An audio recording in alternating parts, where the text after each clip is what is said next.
Bueno, pois, bos días a todos e a todas. Como xa comentou Ana, efectivamente o que fixemos foi facer un repaso, unha avaliación da situación do mercado laboral en Galiza, da problemática social que hai en torno ao mesmo. Ela xa deu datos que eu non vou, polo tanto, a insistir neles. A situación sociolaboral en Galiza ten que ver, efectivamente, ca situación de crise económica, pero ten que ver tamén cas políticas laborais e económicas que se fixeron nos últimos anos. Nese sentido, para nós, é moi importante facer un traballo de recuperación dos dereitos perdidos. É dicir, sempre insistimos de que todas estas contrarreformas laborais en materia de contratación, en materia de negociación colectiva, mesmo en materia de pensións, que era algo que non se facía por parte do goberno nin dos poderes económicos con carácter conxuntural, que isto viña para quedarse. Este é o novo modelo de relacións laborais, é ese modelo de relacións laborais cada vez máis precarizado, máis individualizado no que son as propias relacións, non? Polo tanto, é un modelo que temos que combater se non queremos que se dé a situación que xa se está dando hoxe en día, de que a xente nova que se incorpora ao mercado laboral incorpórase nunhas condicións moito peores que a xeración anterior, que a xeración dos seus pais, non? Entón, parécenos que se dan unhas circunstancias políticas que poden axudar a que se den cambios neste sentido. O Partido Popular non ten maioría absoluta, está no Parlamento Español, estamos a falar de materias, tanto que é materia laboral como materia de protección social,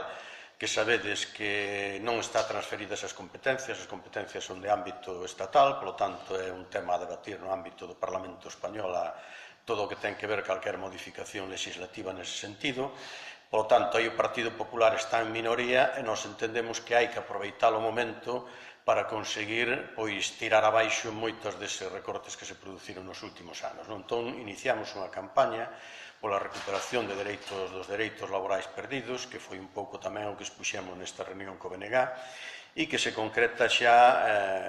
a parte de toda unha táboa reivindicativa que pasa, lóxicamente, por derrogar todas estas reformas laborais e de negociación colectiva, mesmo a lei Mordaza, porque a lei Mordaza hai que interpretala como un mecanismo por parte do poder para poder impoñer todas estas políticas de recortes, é dicir, é un mecanismo represivo por parte do poder para poder impoñer todas estas recortes de dereitos. Un tema da lei Mordaza, pero xunto a iso tamén plantexamos outro tipo de propostas, como ten que ver en materia de política fiscal. É dicir, o problema aquí,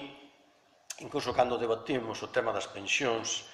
non é o tema dos servicios públicos, non é que non existan recursos. O problema é un problema de reparto da riqueza e onde están esos recursos. É dicir, nos últimos tempos, aquí camiñouse cara a unha política fiscal onde se reduciu de forma significativa o que son os impostos directos, que eran os que xeneraban maiores ingresos ao Estado, e hoxe os que maiores ingresos xenera o Estado son precisamente os impostos indirectos, mentres que se lle foi reducindo os impostos ás rendas máis altas, ao capital. Bueno, pois nós entendemos que iso hai que invertilo. Aquí realmente ten que cotizar e pagar a Facenda cada un en función dos ingresos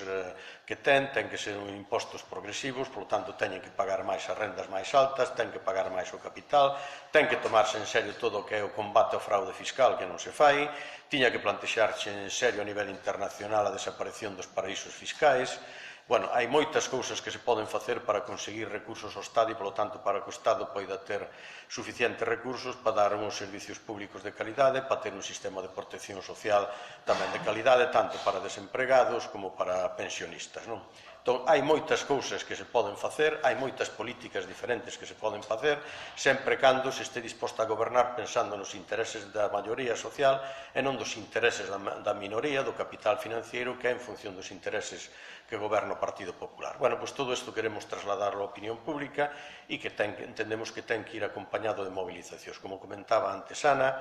temos convocado unha manifestación de carácter nacional centrada fundamentalmente no tema das pensións, porque neste momento é un debate prioritario, está aí a debate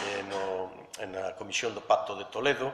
a que, por certo, temos que dicir que se nos discriminou a determinadas centrales sindicales, só se lle deu audiencia a Comisión Obreiras e UGT, cando que hai outras dúas centrales sindicales que teñen o carácter de máis representativas no Estado, como é o caso dela no País Vasco e o caso da CIGA aquí en Galiza, que non se nos convidou, e nese sentido reclamamos á presidenta da mesa que se nos convoque, se nos dé opción a dar tamén a nosa opinión. Pero, bueno, o que quero dicer é que no Pacto de Toledo sospeitamos, porque suele ser así, cada vez que se abre un debate sobre o tema das pensións normalmente ven acompañado despois de recortes e de intentar adoptar medidas que favorezcan o sistema complementario de pensións, o sistema privado de pensións. Entón, nós moito nos tememos que os debates que están dando hoxe nesa comisión vayan precisamente de novo nesa orientación de reducir e dificultar cada vez máis o acceso ás pensións públicas. Entón, a manifestación esta do día 28 de xaneiro vai centrada fundamentalmente na defensa do sistema público de pensións e de todo un conxunto de medidas que podan garantir que o sistema público de pensións sexa perfectamente viable, moito máis garantista, desde logo, que os sistemas privados, que son sistemas que especulan nos mercados financeiros, e en función de como vayan os mercados financeiros, é viable ou non. De feito, na crise económica, se non chega a ser porque os Estados saliron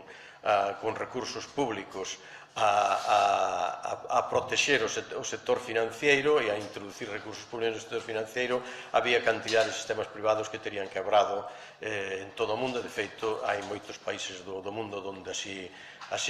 sucedeu. Entón, hai que defender o sistema público de pensións porque é viable e é máis garantista, pero a maiores, insisto, continuaremos con novas movilizacións no mes de febreiro, en concreto o 15 de febreiro faremos manifestacións de carácter comarcal, o propio 10 de marzo faremos tamén manifestacións de carácter comarcal, é dicir, iremos en todo un proceso de concienciación e de movilización que nós non descartamos mesmo que iso teña que rematar en folga xeral, xa que por parte do Partido Popular non se levan a cabo medidas que vayan en sentido contrario ao que foron as contrarreformas que se fixeron nos anos anteriores. Entón, aí hai no Parlamento xa iniciativas nese sentido, hai incluso amenazas do Partido Popular de boicotear determinado tipo desas propostas na medida en que se pretendan ou se lle dé carácter e corpo de lei, e entón, se cadra aquí hai que axudar a través da movilización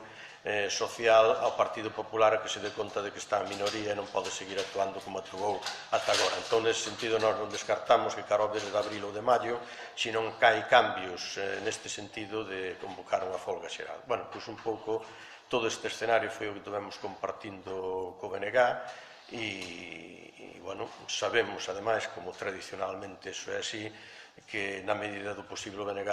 sempre se comprometeu e apoiou neste tipo de movilizacións, e para nós iso é moi positivo porque son movilizacións que canto máis respaldo social e político teñan, pois moito mellor para todos e máis posibilidades temos de que teñan éxito, non?